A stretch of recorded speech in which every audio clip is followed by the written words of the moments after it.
first and foremost, we're there to support the entire family, not just the patient. And so we do sibling support where we're helping these families to feel like they're all involved. A lot of times siblings feel left out. They're like, why can't I come to the hospital? Or is it my fault that they got cancer?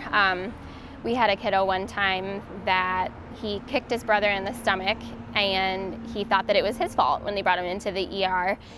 They found out that it was cancer, and he said, oh, it's my fault because I kicked him.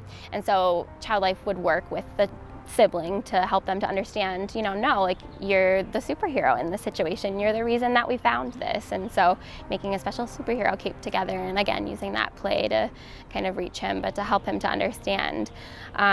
Like even with Mila's family, we are always supporting the parents too. We're always empowering families to speak up for what they need, communicate their needs to us. Sometimes we're unscrambling all of that medical jargon for them. It can be really intimidating when there's a big room of doctors in front of you and you don't really fully understand everything that they're saying. And so sometimes they need a little bit of guidance to help to kind of advocate for themselves there.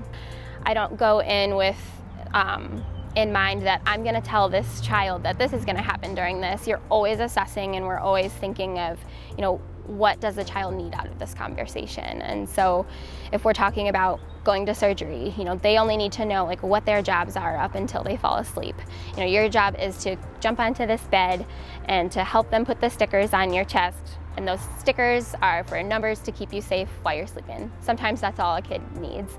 Other times you have a really curious teenager that wants to know, what are these scars gonna look like when I wake up? Because that's something that teens are interested in, is their body image. And so my educational background is really heavily focused in child development and how their little brains work.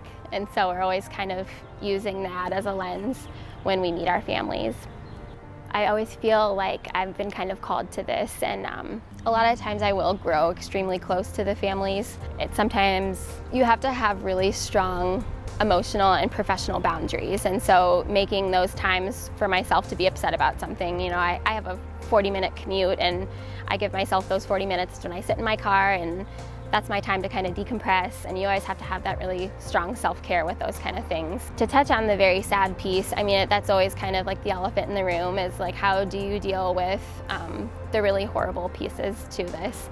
And it kind of is an honor to be trusted and to be let in on one of the most intimate moments of families' lives. And so to be kind of a part of that, we're responsible for doing memory making in the event that there is a death. And so we do handprints and locks of hair and heartbeat recordings, things like that, and just kind of trying to make that special for the families.